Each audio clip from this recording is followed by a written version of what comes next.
ஓம் நம சிவாய். வணக்கம். ஆக்சுவலாக உங்களுக்கு இந்த வீடியோ போடுறது நான் நைட்டாக ரெக்கார்ட் பண்ணலாம் அப்படின்னு நினச்சேன். பட் நான் பேசியே ஆக வேண்டிய ஒரு சுச்சுவேஷனாக இருந்ததுனால நான் இதை உங்கள் கூட ஷேர் பண்ணணும்னு நினைக்கல. ஸோ இன்றைக்கி வீடியோவில் நம்ம என்ன பார்க்க போகிறோம் அப்படின்னா, நீங்கள் ஒரு விஷ்ணு மாயா பூஜையில் கலந்துக்க போகிறீங்க, இல்லை ஒரு விஷ்ணு மாயா ஹோமம் பண்ணுறீங்க, இல்லை ஒரு காளி ஹோமம் பண்ணுறீங்க அப்படின்னா அது உங்களுக்கு எப்போ சக்ஸஸ் ஆகும் அப்படின்றத நம்ம இந்த வீடியோவில் பார்க்கலாம். ஏன்னா எல்லாரும் என்ன நினச்சிக்கிறாங்க, நம்ம மாந்திரிகம் பண்ணிட்டோன்னா இம்மிடியேட்டாகவே நமக்கு ரிசல்ட் கிடச்சிரும்.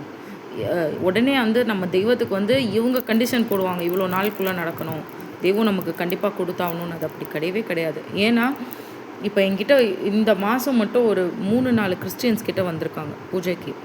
அவங்க எல்லாருமே பர்சனலாகவே வீட்டில் காளியை வழிபாடு பண்ணுறவங்க, காளியை கோயிலில் வழிபாடு பண்ணுறாங்க. அதை தவிர வீட்டில் ஒருத்தவங்க வேல் வச்சு பூஜை பண்ணுறாங்க, ஒருத்தவங்க உச்சிஷ்ட கணபதி வச்சு பூஜை பண்ணுறாங்க, ஒருத்தவங்க துர்கை அம்மன் வச்சு பூஜை பண்ணிட்டு வராங்க.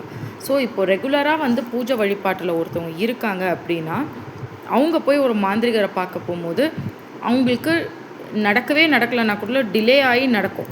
புரியுதுங்களா? இவ்வளோ நாளுக்குள்ளே நடக்கும் அப்படின்றத நம்ம சொல்ல முடியலன்னா கூட சத்தியம்.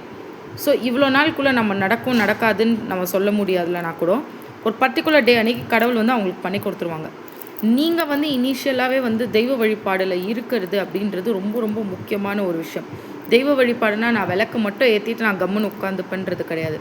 விளக்கேற்றி சுத்தம் பண்ணி சுவாமிக்கு உண்டான மந்திர உச்சாடனங்களை சொல்லும் போது தெய்வத்தோடு அவங்க நல்ல பாண்டிங்கில் இருக்கும் போது இந்த மாதிரி மாந்திரிகரை போய் பார்த்து அவங்க ஒரு ஹோமம் பண்ணுறாங்க, விஷ்ணுமாயா பூஜை, கருங்குட்டி பூஜை பண்ணுறாங்க அப்படின்னும் போது அவங்களுக்கு நடக்கும். நான் சும்மாவே நான் இருக்கேன், ஆனால் நான் போன உடனே நடக்குமானா நடக்காது. இது ஏன் சொல்கிறேன்னா, இங்கே ஒருத்தவங்க வந்தாங்க இப்போது கோயம்புத்தூரில். ஏன்னா கோயம்புத்தூரில் எல்லாருக்குமே தெரியும், இது பாலிட்டிக்ஸாக இருந்தாலும் ஒன்றும் பிரச்சனை கிடையாது, என்ன இல்லாத விஷயமா பேசிகிறப்போ. ஆர்எஸ்எஸ் தான் மேஜராக இருப்பாங்க கோயம்புத்தூரில் இருக்கவங்களுக்கு தெரியும். அப்போ யாரோ இந்த டிவிகேயில் இருக்க ஒரு பையன் வந்தால் இங்கே இருக்கவங்க ஆல்மோஸ்ட் எல்லாருக்குமே தெரியும், 6 இயர்ஸாக நான் இங்கே மாந்திரிகம் பண்ணிகிட்ருக்கேன் அப்படின்னு. அவங்க கேட்டாங்க, இந்த மாதிரி பூஜை பண்ணணும், இது எப்படி பூஜை பண்ணுறது, எங்களுக்கு எங்கள் அண்ணா வின் பண்ணணும் அப்படின்னாங்க. எனக்கு தெரியல, எனக்கு இது எப்படி ஹேண்டில் பண்ணுறதுனே தெரியல. நான் ஒரே சொல்லிட்டு எனக்கு என்ன தோணுதோ, காளி என்ன சொல்கிறாங்களோ அதான் நானும் சொல்ல முடியும். நான் சொன்னேன் அதெல்லாம் இம்பாசிபிளான விஷயம், நீங்கள் நினைக்கிறதெல்லாம் ஈஸி கிடையாது. உங்கள் அண்ணா வின் பண்ணணும்னா உங்கள் அண்ணா தான் கோயிலாக ஏறி இறங்கணும், அவங்க வீட்டில் அவங்க அம்மா அப்பா யாராவது பூஜை பண்ணணும், இல்லை ஒய்ஃப் யாராவது பூஜை பண்ணணும். சம்மந்தமே இல்லாத ஒரு பர்சன் பூஜை பண்ண முடியாது, அது பழிக்கவும் பழிக்காது அப்படின்னு நான் சொன்னேன். இதை சொல்லிவிட்டு நான் எக்ஸாம்பிளுக்கு அவங்க கூட, ஏன்னா நம்ம ஹார்ஷாக பேசி மனசை ஹர்ட் பண்ணிடக்கூடாதுன்றதுக்காக நான் சொன்னேன். ஏன்னா நீங்கள் அந்த வீடியோ பாருங்கள், சீஃப் மினிஸ்டர் ஸ்டாலின் இருக்காங்க இல்லையா, அவங்களோட ஒய்ஃபோட பூஜாஸ் வீடியோ பாருங்கள், எப்படி பூஜை பண்ணுறாங்க, எப்படி அவங்களோட வழிபாடு இருக்குது, அவங்க வீட்டில் எப்படி பூஜை முறைகள் பண்ணுறாங்க, எப்படி பூஜை கொடுக்குறாங்க ரெகுலரான்றதை நீங்கள் பாருங்கள். அதுக்கும் இதுக்கும் டிஃப்ரென்சஸ் உங்களுக்கு தெரியும். ஏன்னா ஒரு பேசிக் ஒரு பேக்ரவுண்ட், ஒரு ஃபவுண்டேஷன், சாமி கும்பிட்றது, பூஜையில் ரெகுலராக வழிபாடில் இருக்கிறதுன்றது முக்கியன்றதை நான் அவங்கக்கிட்ட சொல்கிறேன். ஆனாலும் அவங்களுக்கு நம்ம சொல்கிறது புரியவே இல்லை. அவங்க 3 பேர்கிட்ட பேசி எனக்கு தொண்டை வலிச்சது தான் மிச்சம். நான் போய் அந்த அம்மாவோட இடத்தெல்லாம் க்ளீன் பண்ணிவிட்டு, அப்போ தான் ஒரு பிரதர் நம்மளோட சப்ஸ்கிரைபர் தான், அந்த பிரதர் மாந்திரிகம் கிளாஸில் ஜாயின் பண்ணார். அவர்கிட்ட பேசிவிட்டு நான் கால் கட் பண்ணுறேன். அவரும் கிறிஸ்டியன் தான், ஜாயின் பண்ணவரும். ஸோ பேசிவிட்டு நான் கட் பண்ணுறேன்.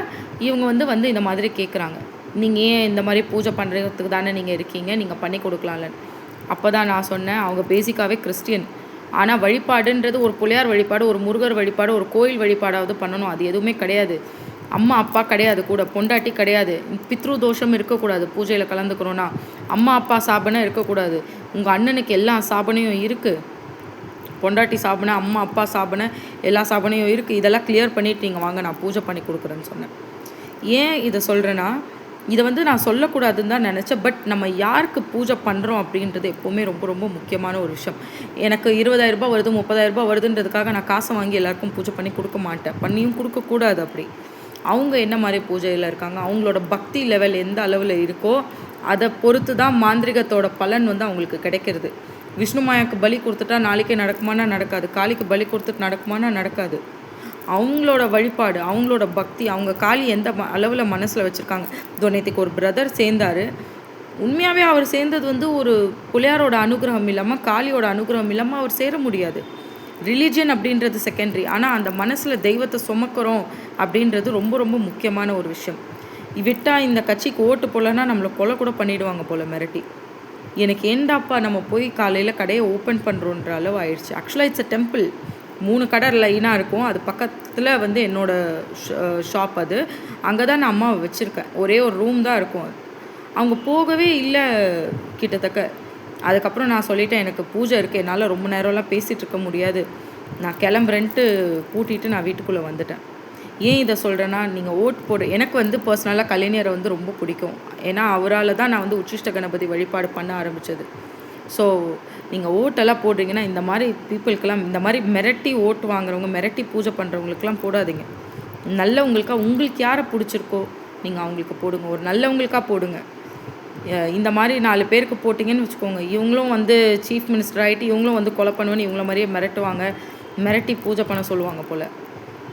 எனக்கு வந்து எப்படி பர்ஸ்ட் ஆனேன் அப்படின்றது எனக்கு தெரியல. ஆனால் பட் என்ன ஒன்று, சின்ன பசங்களாக இருந்தாங்க, ஹர்ட் பண்ண மனசு வரலன்ட்டு நான் வந்துட்டேன். Thank you so much.